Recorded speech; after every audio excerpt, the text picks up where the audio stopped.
Today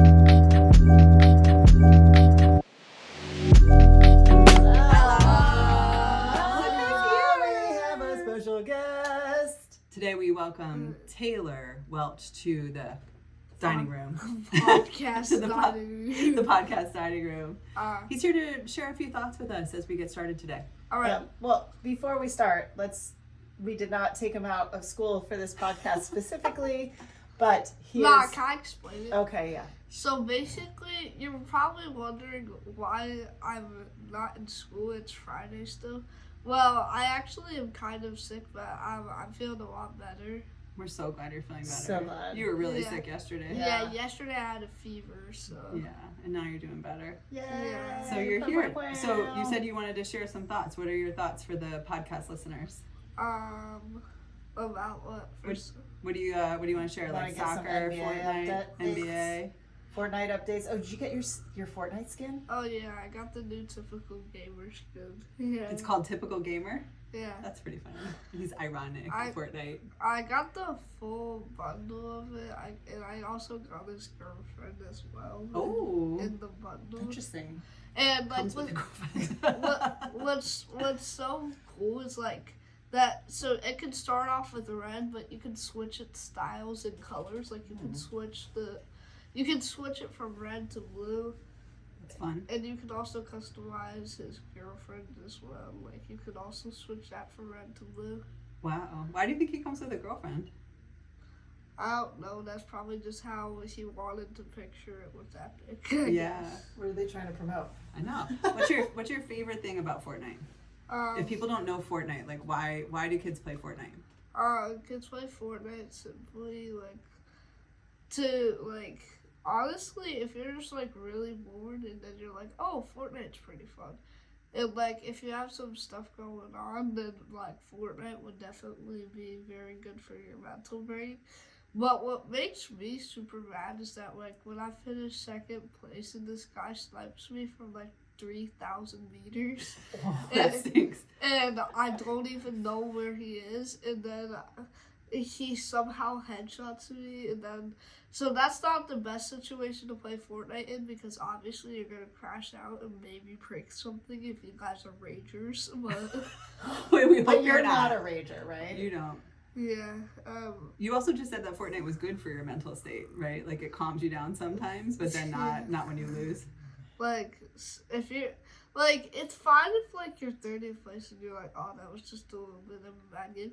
But if you're so close to winning the game and then you just get sniped from a person where you don't even know where they are, like, that's fair. It just gets super annoying. Because yesterday I had this guy I was literally building. I boxed myself, and. So you edited a box around yourself, which you can do in the game. Yeah, to protect yourself, right? Yeah, building is a big part of Fortnite.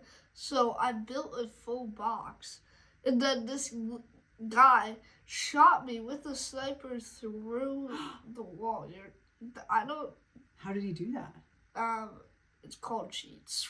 Call him out. It's true because like. If you shoot somebody through a wall, that is called wall hacks. Okay. Or your internet is just super bad, and then you just somehow hit a shot through the wall. Okay, so we'll never know. Give us a final thought before you go watch YouTube. Yeah. Because that's what you do when you're sick now. Yeah. What's your final thought for the listeners and the viewers? Have a great day. Oh, that's nice, Taylor. That's great, buddy. Hey, high five. Thanks for joining the podcast. Right, get better. Yay. Please. I knew. He's heading to the the game room, where he will watch some YouTube and then play Fortnite later. But man, he was down and out yesterday. Oh, I hate seeing them sick. It's like the worst. Yeah, Is he coming back to being here? We're much better. Oh, okay, bye. You know he's feeling better because he wants to be around us. I know. Yeah. We live in a pretty small house, so it's kind of like I was joking with him just now. I'm like, do you need to know where I am at all times? He's like, yes. So. Oh my God, Evelyn too. Where's mommy? Where's mama? I'm literally downstairs in the basement, and you had to text me like, when are you coming up? They keep asking. Oh my God. It's like, I'm downstairs. I know you're downstairs, but I have to know. I don't think all families function like this. Oh, really? That's so Why are you stopping to work? out with us. Come hang out with me. While we're all on our electronics. Oh my God. And I was like shipping a very big project and trying so hard to get it done and get it done well. And it was like really involved AI research, and I just had to like shut the whole world out and like do it. So it's how's that Claude AI helping with all that fun stuff? You know, I feel like so I've been using Claude to like as like a thinking partner on a lot of projects lately, and I have seen where Claude really has some limitations, and I feel like that was like good to see, because you just like you do get wrapped up in this AI hype, and everyone's kind of like, you should do it, you should not do it. There's just, you know, it's so polarizing right now too. And I 100% get and appreciate people who do not want to use AI at all and only want to use their human brains. But what AI does for me is like, it's just like a double check, because I have ADHD and I think very circularly, if you haven't noticed on this podcast. And I also like to go on a lot of side quests. So it really reins me back in. It's like, what are you trying to do here? Please explain. And I'm like, oh, okay. So for that kind of stuff, it's really good. But some like, even like just small, like I'll send it on a little research quest, and it was just sort of failing. So I don't know. I feel like it's not there yet. Wherever we think it's all going to be, it's not there yet. It will eventually. I'm sure for right now. But like other people seem to have like where they're like vibe coding and they're like leaving their laptops outside like open while they're in a meeting or something.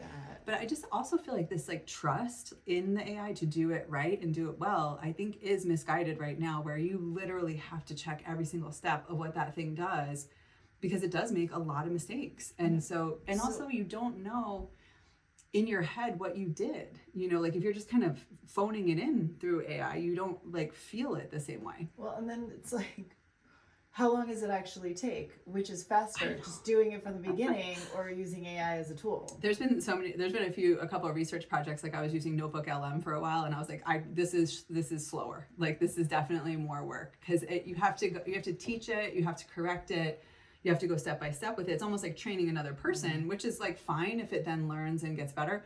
But I actually found Notebook LM to be kind of a fail. Yeah, so like what if, you know, all those mathematicians who are like using it as like somebody to talk to who understands their brain because they're like super smart in math, but what if their math is wrong? Well, no, so like that whole like where it's solving like the Pythagorean theorem or whatever, like these like age-old math questions, like there are teams of mathematicians who are going in and checking every single part of it. So it's like, I know, so because we're investing the resources in it to make sure it's right. Like, and I mean, I do think like in like later years that will all benefit AI if that's the point of what we're doing. But it's also like, I do see the other side, which is like, what are we losing? Like, what if we invested all that time and energy into humans? I know, I'm curious about Claude Design. So Claude Design is out. I just got one of those. Why can't Claude design good slides? Well, they are all the same template again. I know, and they're boring. It was like, it's all the same. It's like same that Google's doing and Microsoft, all those same slides. They all become part of a template, and then it looks like everybody else's. And yes, I could probably think about different text prompts to use to make it not be so templated, but I don't know. You're still going to need an original design to base it off of so that Claude can take it away. Have you tried Gemini inside of Google Slides though to design slides? It's not good. Like it's not. It leaves so much to be desired. Like it's so promising, because after being in corporate for like 20 plus years, I'm like, oh my God, someone's actually going to help design slides for me. Because like I'm not a designer. I don't want to move things around. I don't like text boxes. Like I don't like any of that stuff. So the fact that you would have Google Gemini on the side and you could tell it, text prompt it how you want the slide to go seems amazing. But it designs like just very like the most vanilla, like I could design it better, right? And I'm not even a designer. So I just feel like, what are we doing? Because it's not, and I'm sure it's just like on the precipice of being there and whatever. And these are small complaints, because you should just probably go through and just do your slides, you know, and not try to do that. I'll be curious if like designers are getting faster, or if it's the same problem where like they text prompts, and then using so many tokens that it ends up being more expensive, and then you lose any type of profit, and design time is like I know. I really think the efficiency question is sort of getting very real too, because it's like there's all these studies that the companies that implement AI, but like with human training on how to best use and implement that AI, see the most return. The companies that are implementing AI and then laying everyone off usually see a decline. So it's like, if you don't have the human basically to like train the AI like you would a person, then it doesn't work as well. But then it's like, I mean, I guess we're getting like really efficient on like emails, No, somebody told us it really works well on their Excel docs, and I'm like, cool, I'm not in that game. Like, so sure. Gmail drafts emails every single time. I'm like, wrong. And I have to delete the whole damn thing. So I have 2 more keys that now I have to hit in order to restart. Wow, you're like down to the keystrokes. Like, I'm just like, yeah. I actually found that I get so many emails that are so obviously AI generated that I really enjoy writing my own emails. Well, like, it makes me want to do it more. What happens when you get an email that you know is AI generated? It's so disappointing. I find it very difficult for me to read. It's harder for me to take the information in, and there's a lot of studies about this too, where as soon as humans identify something as AI generated, we immediately devalue it. So whatever you wrote in that email to me, I'm really having a hard time with my brain to say, like, this is still important. I still need to read all these bullets. You don't want to discount it. But I'm also struggling against the but Claude did this. It's so obvious, so you have to still take in the information, because there are a lot of people that are using Claude and chat and really modifying it and putting in their points. And like, there's like moments where I'm like, oh, well, this was actually written for me, and that's nice. But it takes like an extra mind leap for me, which I'm sure will go away very quickly. But I like to write my own emails and put my own like just dumb human things in there, where I'm like, thanks, Cameron, like in like, parentheses, like. When is Gmail going to understand that I start my emails with "Heyo"? Heyo.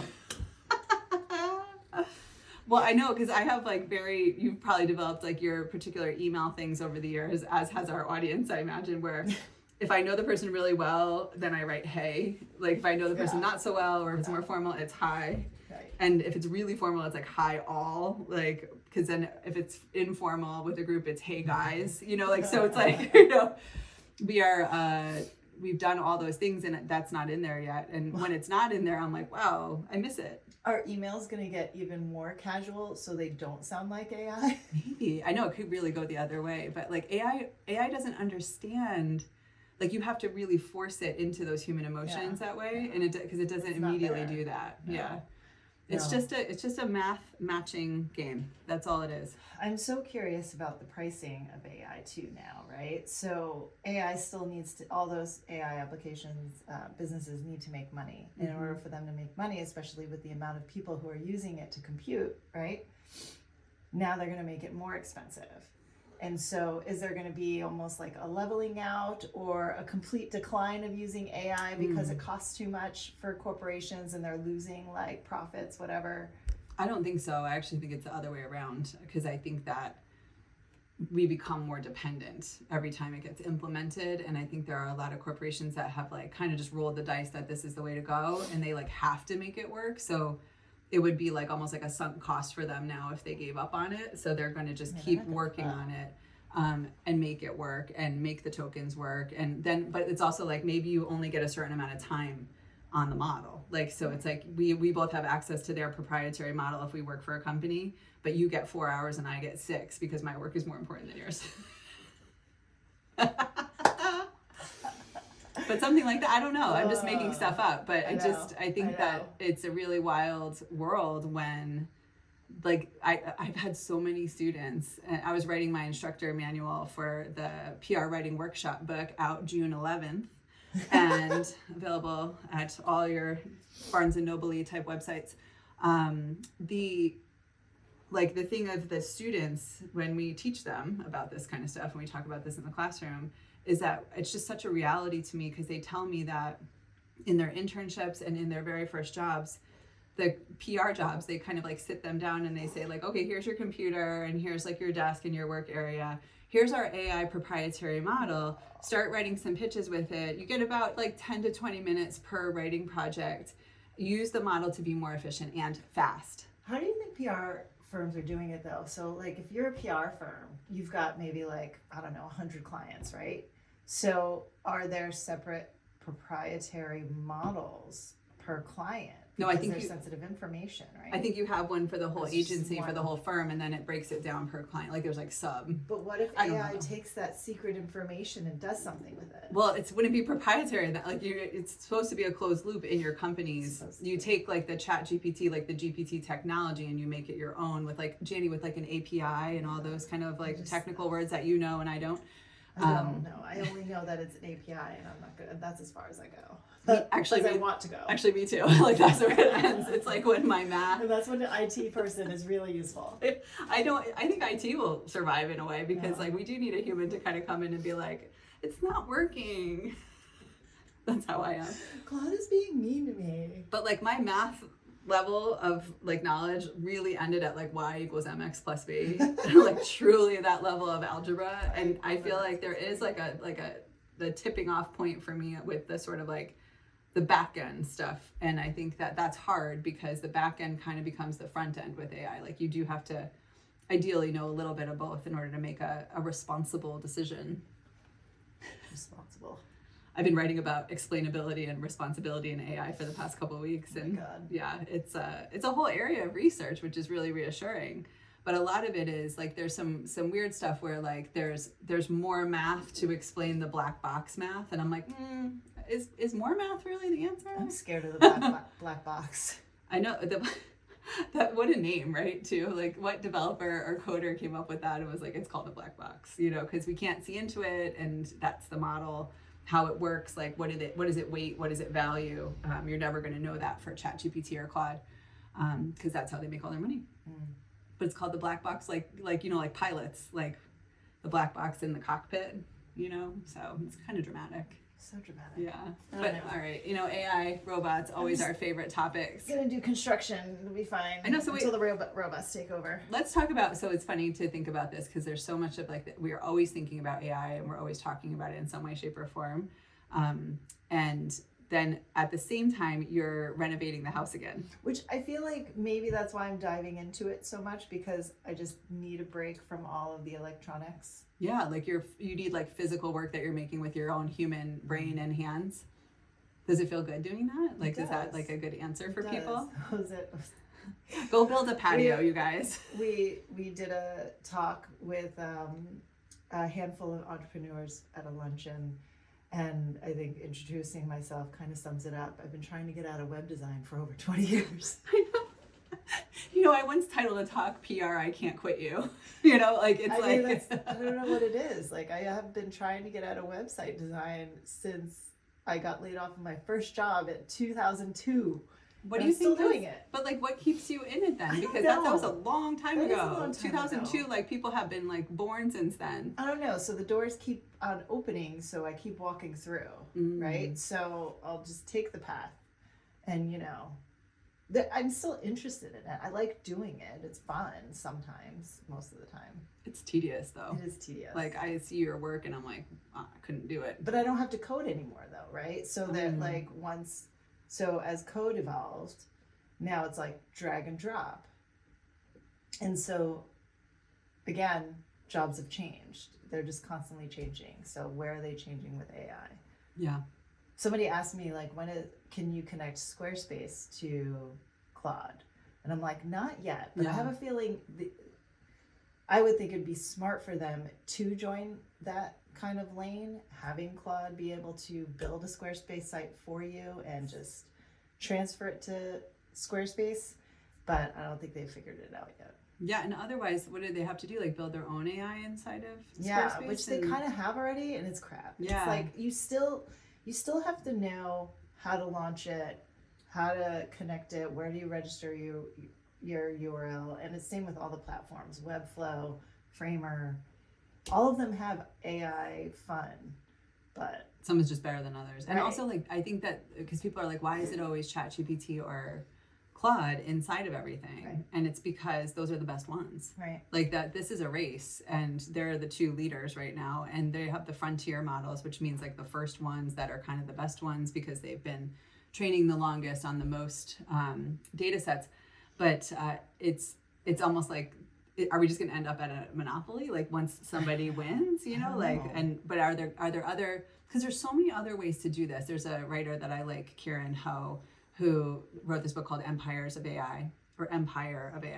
And she talks about how like it doesn't have to be these massive frontier models. It could be like these smaller, more flexible models that do different things, that could be like plugged into different industries. Like we could create an entire thing that's like just for websites, like, and it could run on a whole lot less compute than these massive ones where we're like throwing every piece of data that's ever been created ever to try to train these things towards AGI, which we all know is artificial general intelligence, which is kind of like the godlike AI that can do anything.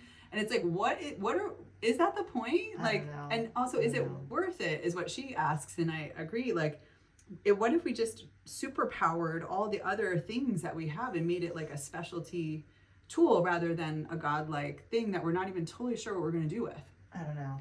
I used to think that, you know, it's just going to be AI, they're just going to win everything. But now I'm like, I'm just seeing them slowly integrate into all the different applications. Because even Figma, they're using Claude Code within Figma, Make and whatnot. So everything is just going to be connected like a spider web of some I guess sort. maybe what we're describing is already happening in a way. So I don't know. It could go either way. We'll see. But look at that. Okay, I tried to go to the outside world, like landscaping and gardening, and we went right back into AI. I don't know. It is inescapable. It's fascinating to read, but we're not, like, I don't work in corporate anymore. I don't know what it's like. So we're not on the front lines of it anymore. We're not, for sure. and it could be totally different. And I'd be curious to see how they're doing, using it within their workflows, within different departments. I was thinking about reaching out to some old friends just to see, like, hey, how's it going? Still alive? See, I would like to reach out to Portland, Oregon and see what they're doing out there, because I feel like innovation, but also not going to adopt that kind of stuff as quickly. How many AI protests are happening in Portland that's what that we don't know about? It's not in the news. And I kind of love Portland for that, because it's kind of hold up. Let's really think this through about pretty much anything. There's so such arts and culture out there too. Yeah, and they probably a lot of the arts, the art and creative communities right now are very much no, let's just not, let's take our time, let's learn this thing, let's see what we're really dealing with, rather than just starting to integrate it at, kind of willy-nilly. But yeah, it would be an interesting time to go back to Portland and see what's going on there. I'm actually finishing this book right now called Rebel Girl, the Kathleen Hanna story from Bikini Kill, and it's so good because it's Portland and Olympia, Washington in the 90s. Wow. Oh, it's like MTV time, and it's so... It's just gritty and rough and cigarettes and records. She's right now she's finishing something, and it's on an 8-track recording device that she's describing with actual buttons, and she has to cut the tape with a razor blade and tape it back together. And I'm just wow, we're just so far away from those things now. I got served a video of I don't know, maybe she was in her 70s and she was a DJ using analog equipment. Cool. It was awesome. I was wow, this is some deep house drum and bass dance music that's happening. And I'm wow, what our generation is going to be older. I know, so cool, obviously. Amazing. Come on. And everybody's just yeah. And then you kind of look, they did a pan to the crowd, and they're all people in their 40s and 50s. I'm oh, awesome. This is fantastic. That's when you see the gray hair, and you're oh no, we're so old. What? So cool and so old. What are the assisted living places gonna be when we finally go in there? Maybe one day. I know, because I feel Kathleen Hanna dated, and I think eventually married. I haven't quite gotten to this part. Adam from the Beastie Boys. No, really? Yes, oh, and I it's didn't so know that. cool. And they toured together, and I was I was not aware of any of this. I was over in I don't know, Britney Spears land during that time, I guess. And they and she even talks about how because Bikini Kill, Riot Girl, they coined girl power. They were the ones that first put those two words together, but it was in a very punk feminist rebellious way, and then the Spice Girls adopted it as girl power, and changed it. But she even talks about how she is struggling to make her rent, and then she sees the Spice Girls doing girl power, and she's just I'm not making any money, and they're touring the world with girl power, you're welcome. But I feel the sort of that scene, and you just almost wonder can that scene even happen now? Is that what the kind of young people of today, is that what their rock and roll scene is like? Is that what their club scene is like? I have no idea, because obviously we're not like our friends invite us out to events and we are not able to go to those. I know. So It's so lame. I always feel so bad, but it's nice to be invited. it is so nice. We always love to be invited. I know. Don't ever take us off your lists, please, please. But like we're over here like feeding birds every day. We will one day, you know. Can we talk about like how obsessed with birds that I am? I will own this. Why don't you tell them about your revelation today? I was gonna say we are obsessed with birds, and I corrected that because I am obsessed with birds. I am in my bird era. I enjoy them. I love them. I just like, so my revelation today, ADHD brain had a revelation that they're the same birds that come through every morning. Because Evelyn named one.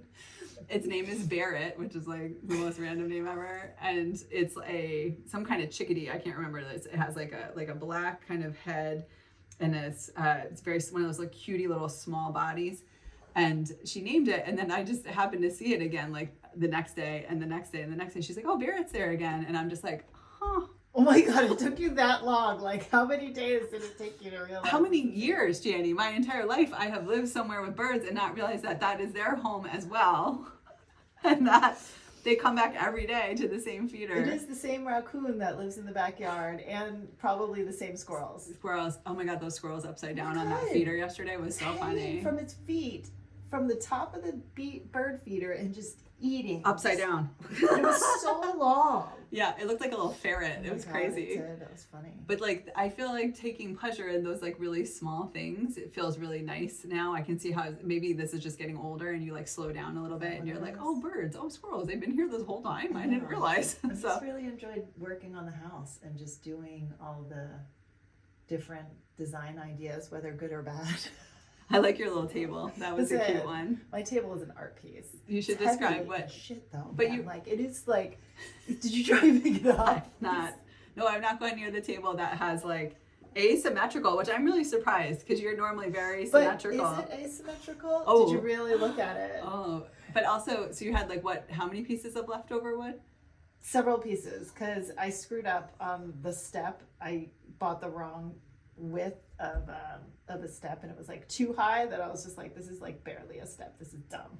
So I had to go back to Lowe's and like buy a smaller one. So I had all this extra piece of wood, but it was already cut to 10 inches. So then I'm like, well, crap. And then I had some extra wood from the front mini porch that I thought maybe I'll just create something and see what happens. So I just started putting things together, and I also felt like my neighbor and her sister were watching me, and I'm like, oh.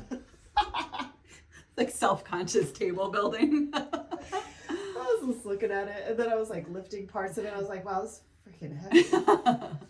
And then, yeah. And now you have a. Now, like, I almost hurt my back moving it over near the ground. This is so funny because I feel like the ability to hurt yourself is like Oh my always God. right around the corner. It is, yeah. Like I'm still recovering from the ice skating incident of Oh my February God. 2026. You are never ice skating ever again. I still like every day I do like pushes with like or like weights and like push-ups with this arm. Like I just think about like, wow, that's never gonna be the same. What would you say the age is like where it's just never the same again? Like 46. 45? Yeah. 45. Because I actually think is when perimenopause. I want there to be an O in that word so Me bad. too. What is it? Perimenopause. I want it to be. It's What would the peri. O stand for? I don't know. Ovarian. I don't know. Oh, perio. Oh no. Oh, like, oh God, maybe that's why I just inserted my own, like, whoopsie. Perimenopause set in for me at 46. Mm. You at 47. I don't even know. Or even like, it could have been a year earlier and we didn't realize it. Yeah. But like that's when I started to realize like, it goes back. Like I hurt my shoulder. I have like hurt full my range of ankle. motion. It's never the same. It's But- not. There's just a little creakiness in there forever. It's never the same. Yeah. But it's okay. But I realized as you get older, like the doctors start to be like, well, this is where you're at. I know. I have chronic pain on my like medical history now. Yeah. And they it's just don't- there. Like, it's not that they don't care. It's just that there really is nothing they can do. No. Like there the isn't. ortho doctor was like, you didn't break it. It's not sprained. So like, do your exercises at home. My mom was like, don't ever get back surgery. Once you get surgery, it's never the same. I mean, true. Like, yeah. Especially back So surgery. scary. Like nobody's getting back surgery right now. God. But yeah, like the eye doctor, I got my eyes checked a little while ago, and he was like, so I said, I can't read, I need that like close up, like magnification kind of thing. And he was like, yeah, no, like that's as high as it goes. for like your, you know, like for it to still be balanced and you to like not fall over. And he was like, I what did he say? He's like, it's just not like, you're just gonna have it be like stasis from here. It's not gonna be, it's like not correctable really. Like, so it's just really funny the way he put it, very like diplomatically. We can't get like LASIX or anything. No. It's like too late. It's too late. And so I just was like, wow, what a lesson that like as you get older, like they don't try to solve your problems as much anymore. That's what it is. They just try to like manage it. Yes. And I just, well, I also see it with my mom where like she's a little older and they're just kind of like, let her live her life. I'm like, okay, cool, you know? So that's life. All the fun. In a nutshell. That's life. That's life, as your dad says. Forever. Yeah. All right, what are you doing today? I'm going to, you know, just writing and reading like I usually am doing, but I got to finish my instructor manual, which is like such a cool thing. We were talking about this before that, like, so you write a book, like an academic textbook, which is what the PR writing workshop is. And it goes through all these different like weeks of like how you can teach students how to write about public relations and use like, you know, press releases and pitching and things like that. I also include a lot about how to like have students like kind of like foster their own creativity and then use AI alongside that creativity. So like human first, AI as a tool second. So I have to like explain all that in this manual, which is kind of an interesting opportunity to explain to other professors how I intended the book to be used, but also be like, obviously you're going to make it your own and kind of like good luck with that. But I feel like the week by week and like assignment by assignment and rubric by rubric is kind of really interesting because you come with a lot, and I hope people use it because I just feel like I would find that very helpful. But obviously, I'm the one writing it, so there's that. Well, now you have your whole class ready for you to go. I mean, yeah, I'm ready. Are you teaching? I'm teaching two writing classes this in the semester? fall. Yeah, so I do feel ready to go in a way. Although I need Gemini to help me make some better slides. So Yeah. All the fun. What are you doing today? You know, back to the slides though. I do like the way you can do smart animate. So some like in Figma slides, they've got a great smart animate function. So from slide to slide, the one I did for the CCE for you, it animates like it finds the same objects and it'll animate them or move them in such a clever way. Yeah. That I don't have to think about it and it just looks all the more fancy. It looks really fancy. Like that slide deck almost looked so fancy that people were intimidated by it. Like they just like they're like, too far? How do I use Too this? far. Yeah. So I was just like, I don't know. I got to go into like Google Slides and use one of those old like funky templates and just get it done. I know, it's so sad. Just gonna human brain push through, be creative. What were you asking? What are you doing today? What am I doing? I am taking out some shrubbery. Shrubbery. What is that? Is that a Princess Bride? Nope. Monty Python. Monty Python. You're the one you don't like. My second least favorite. Shrubbery. Here's a hot take. I don't like the Princess Bride. Oh my God. I just like I know like all the feminism stuff, blah blah like blah. It. But it's clever. Like, It I was know clever for the time. It's clever. It's tongue in cheek. It's not inconceivable. about that. See, I don't even think that is that funny. Like, I think I missed the boat. You did. I think I had too many boyfriends who really wanted me to watch this movie. You know what we're gonna do? We're gonna watch it with Evelyn, and we're gonna see what Evelyn thinks of it. Yeah, and she's gonna be like, oh, gross. Oh my God, she's so. Wait, I know you. There's oh my God, we buried the lead. Very big pop culture news in the house. And Taylor have watched Pitch Perfect and absolutely loved it so much that Evelyn begged to watch the second one immediately. It was quickly disappointed and didn't ask to watch the third. But the second one wasn't that good. So everyone loved Pitch Perfect. It was awesome. You came home for a run. The three of us were like riveted. So good. And now Evelyn, at any turn where it is available to her, says, "Aka, excuse me." Excuse me. And you like cavell every time. Every Like you single just are time. like, oh, this is my dream come true. Oh my God, I love that stupid movie. I know. It's a great movie. Like dumb stuff happens. She learned about I mean, we did have college. to talk about things that you should never say to other kids if you Right. want to, even if you're roasting them or you don't like them. There are It's some- just not cool things. Some things. When was that? Like early I 2000s? had to tell them what a rape whistle was. Oh God. I Yeah, know. That was like Yeah. not I mean, cool. I was like, well, I know. it There's sucks. but- early 2000s jokes like that in Yeah. that movie do not age No, well. That's no, for sure. no. So you have to that's a watch together and Yes. discuss. Yeah. Discuss. I did pause and discussed it and told them what it was and yeah. Wow, I wasn't even there for those. No, Usually no, I handle those. and I don't know if I handled it properly or not. We'll do a follow-up. Okay, great. It's all just one big ongoing conversation, especially when you have a boy who is about to turn 12. So, yeah. No, But we're we- going to take the booster seat out soon, too. Yeah, Evelyn's growing. It's kind of silly in a way to I me know, that she she's really even on a doesn't need booster seat because she's just so Oh my God. tall and she's like a leap ahead for an 8-year-old. Yeah. But All right, let's go do stuff. okay, we'll get you outside now. Okay. Thinking about AI while you're making things. Bye. Bye.